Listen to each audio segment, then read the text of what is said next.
This video is part of Nickel J's journal of building a mountain cabin.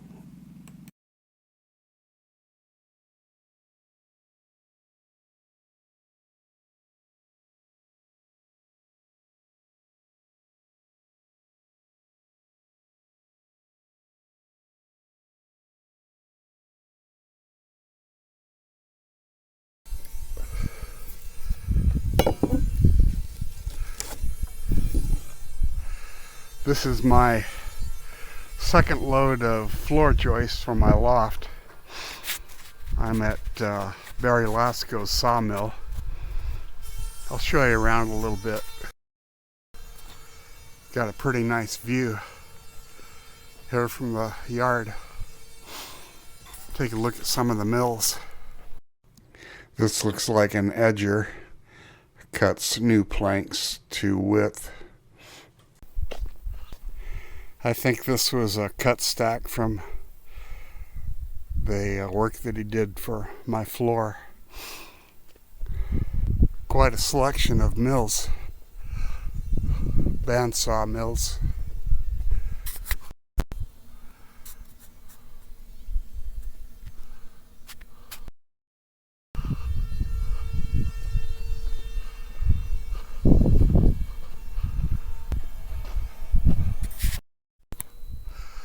Looks like this is one of the places that he sharpens his blades. A Lucas portable circular sawmill.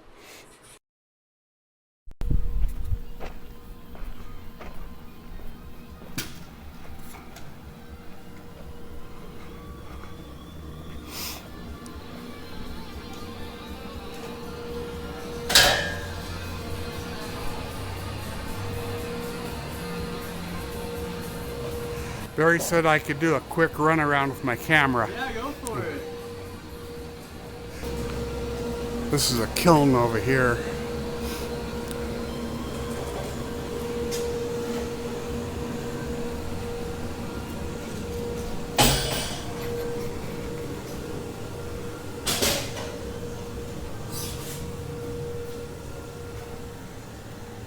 Barry, I'm all strapped up and ready to pull out.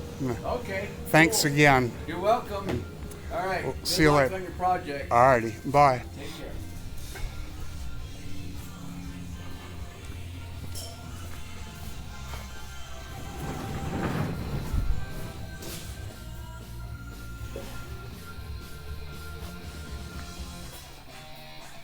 Are you at a good stopping point, Larry?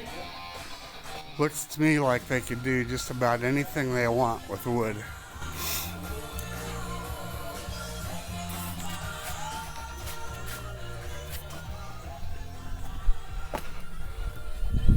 See you later, buddy. Not gonna say goodbye? I guess I'm not that exciting.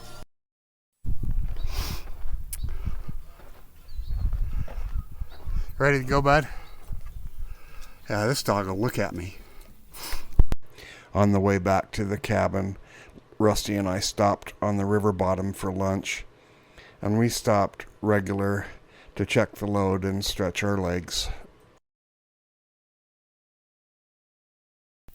These beefy floor joists are heavy. They were cut green, meaning the wood is still full of sap, so they weigh a lot. I've got to get them up inside the door there.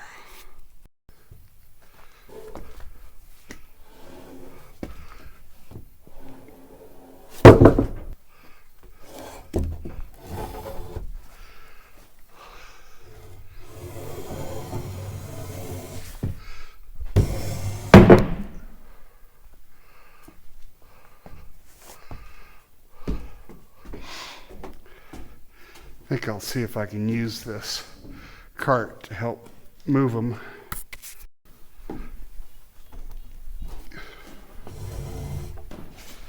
I can do all right with one end of this board.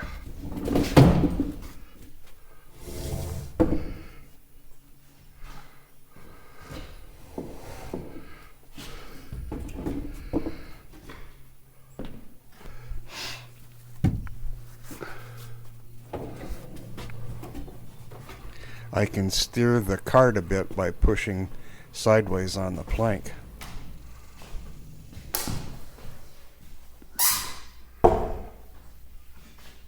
Well,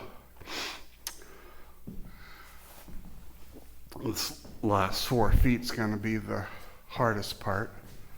Gotta think about this. I threw a rope around it so that if it does get away from me, it can't fall all the way down. And I don't think that I want this end on rollers, because I don't want it to slide out too easily. I'd rather drag it across the floor, I think. I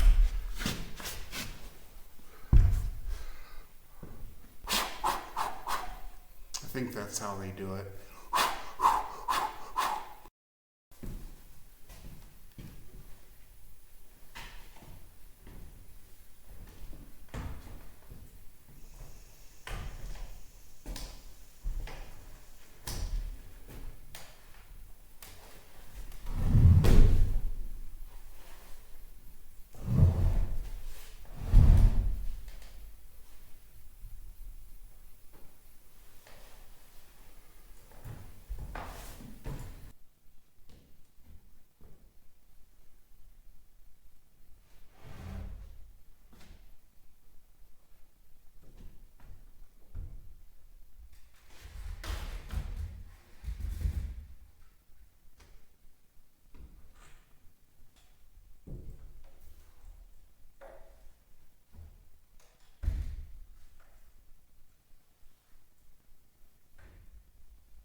I did it.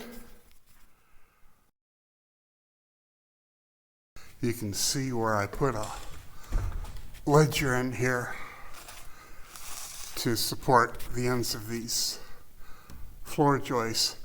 This one that's out here on the end of the ledger, I put a solid fill piece inside the wall, so it's actually sitting, the weight is translated down to the to the foundation. I'll just feel better when I know this thing's clamped in place and I can't move. There. Now I can drop some long screws in there on both ends.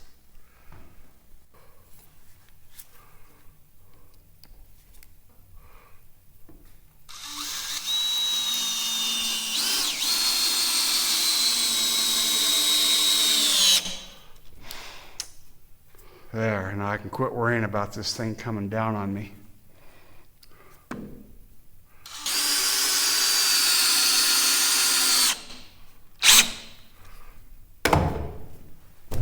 Yeehaw!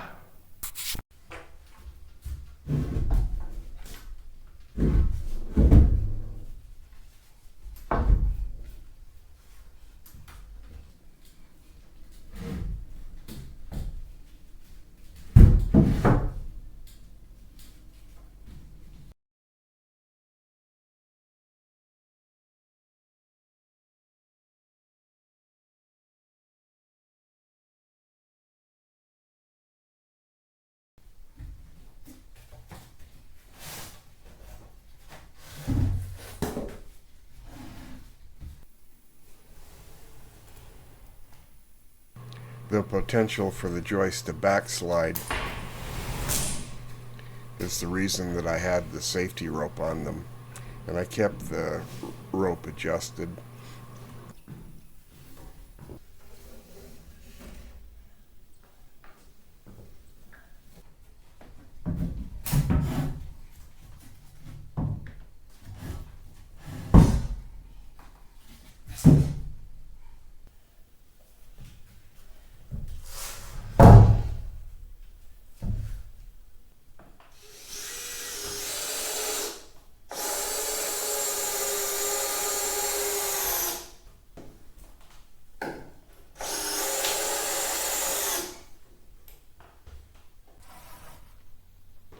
making up some blocks to go between the joists.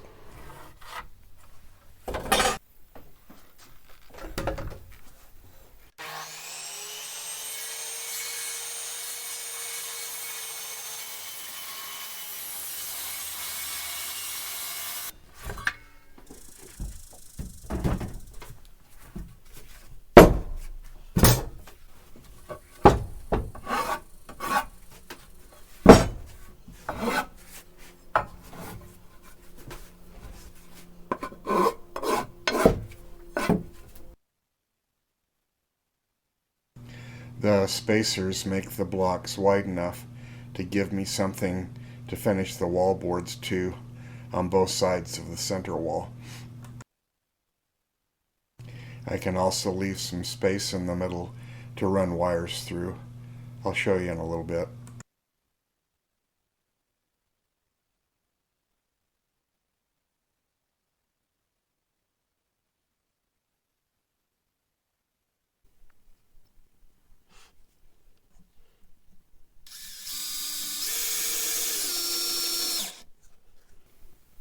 This temporary stick will help me line up my block.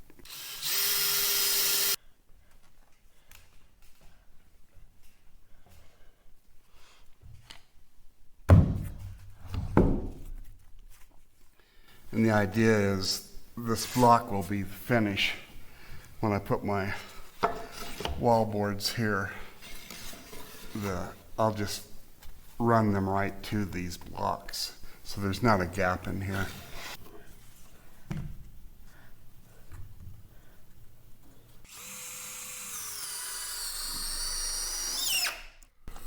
These Torx head screws are so nice.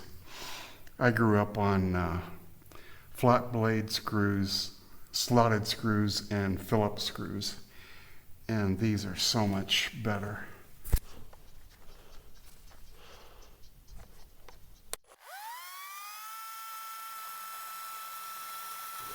A little electric chainsaw worked pretty well for cutting the planks to length.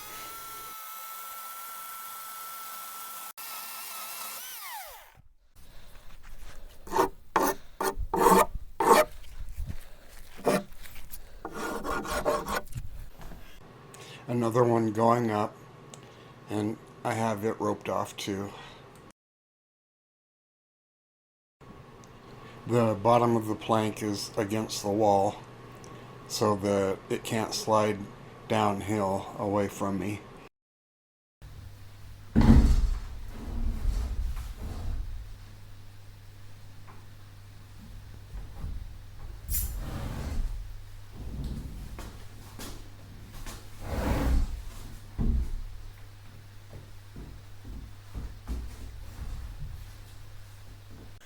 When the plank is in this position, especially when the bottom end is on rollers, my biggest concern is the whole thing is going to slide that way.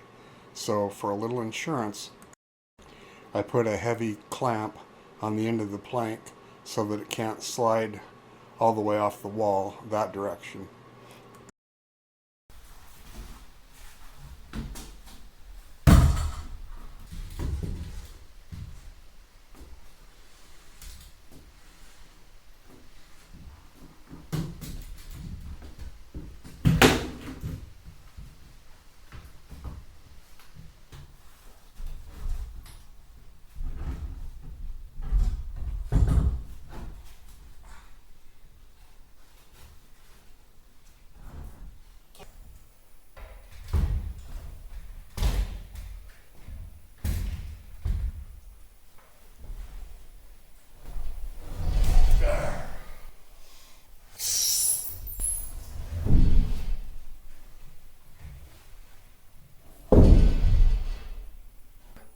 I use clamps to pinch the opposing joist together before I drop some fasteners into it to pin them together. This shot shows how I use a square to keep the block straight up and down.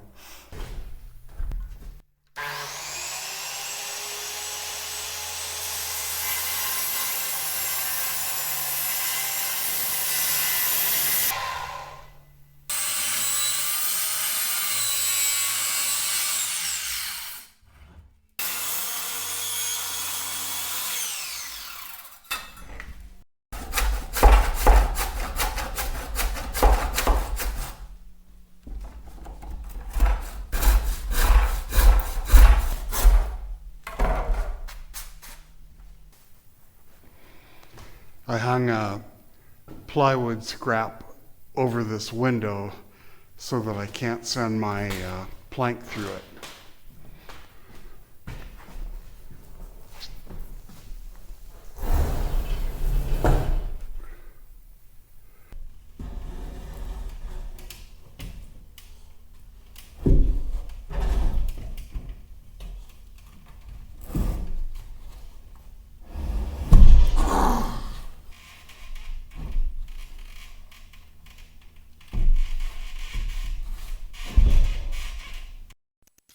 This is the truck that's brought all the materials up here for this job. It's running a little straight six engine, 240 cubic inch. Got a 4-speed transmission, a new process 435, and it's the granny gear that's made this truck able to pull things up the mountain, to pull these loads up. That's my dog. He's kind of a supervisor on the project. He's real old and he's losing control of his legs.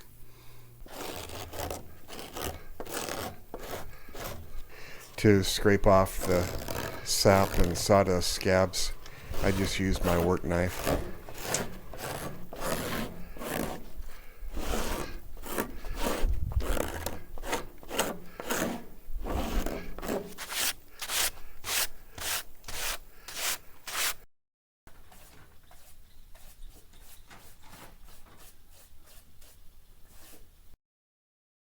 I use DOT to keep the natural wood fungus from turning my planks gray or blue. And as a fungicide, it's effective, but it's not real dangerous for people or animals. While the DOT fungicide is drying, I clean up these fibrous hairs that are left behind by the bandsaw. And I find that just an old coarse rasp works pretty well for this. And then the next step will be to put on the finish coat, which is a water-based polyurethane. I just put on one light coat.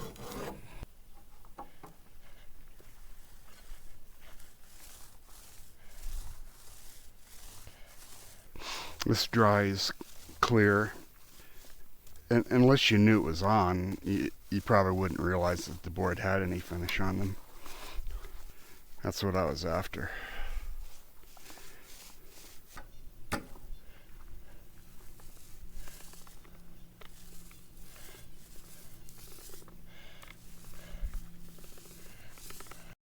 Got my extra planks finished and stacked up over here. I get teased for being so fussy with my wood stacks. I put a stand-aboard between the planks, clamp them together, and then I drop long screws in the stickers to pin everything together. And that way things can't move around as they're drying out. I've got them pinned both vertically and horizontally. The 2 planks against that wall will be screwed right to the wall. They'll be screwed to the wall studs. So rather than overlapping them in the middle, the way I have done these out here, I want them flat against the wall. That's why I put the tongue and groove wall boards in first. So these two, this one and its opposing one, are much shorter than the others I've been putting up, which makes it more dangerous because it'd be easier to pull off the center wall. You can see how little bearing it's got here. It's 1 3/4 on this end and just 1.5 inches on the other end on the ledger.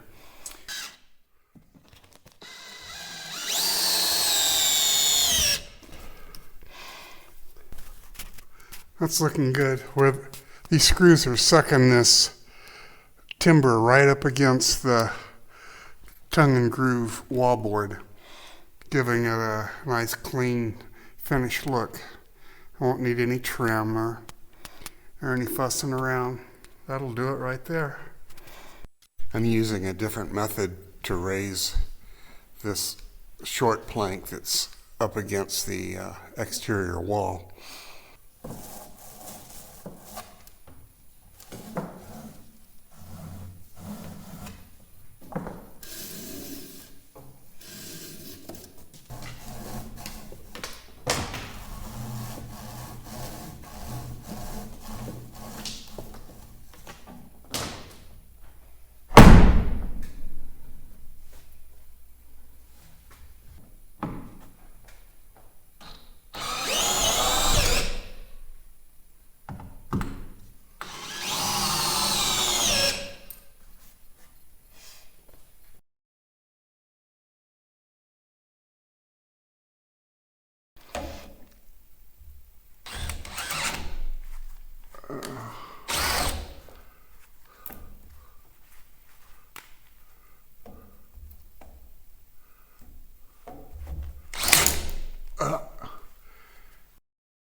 This drill can't handle a 3/4 inch drill bit.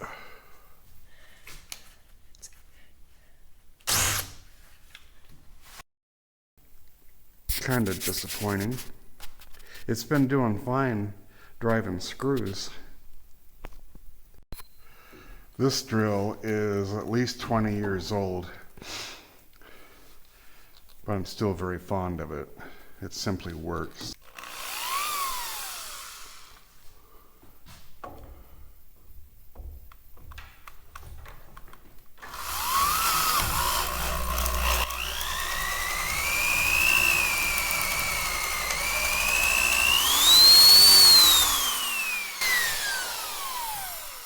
Well, I guess the moral of that story is it's still pretty hard to beat 110 volt.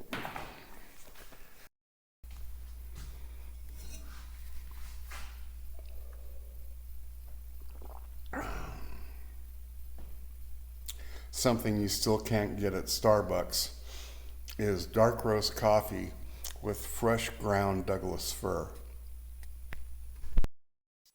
I want to drill a hole in this joist block right there for a piece of conduit. One of the challenges with drilling on the end or the edge of a board is that invariably the drill bit wants to drift out of the board, following the path of least resistance. One way around that is to put some resistance there so that it's not any easier for the drill bit to migrate out of the board. Now I can probably drill a hole there without the drill bit wandering away from the board.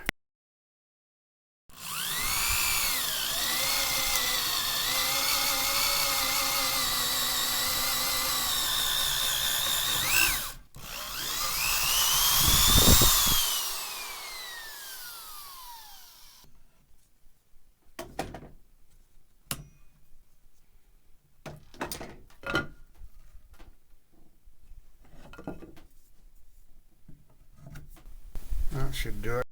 This is what I'm after on the other side of the wall for some overhead lighting.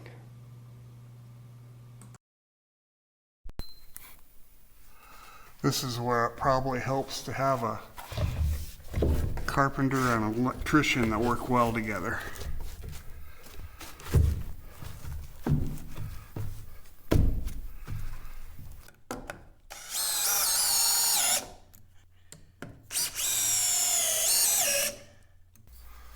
That ought to do it. Got my electrical roughed in. Out here in the hallway, I've also got the wiring roughed in for porch light and the overhead light right up there. This shows how the insulation was hogged out so I could run the joist alongside the 2x6 studs Stepped over the window header here and over here. To keep the joists running square with the building, I notched some of them around the wall studs, and others I put a spacer between the wall stud and the joist.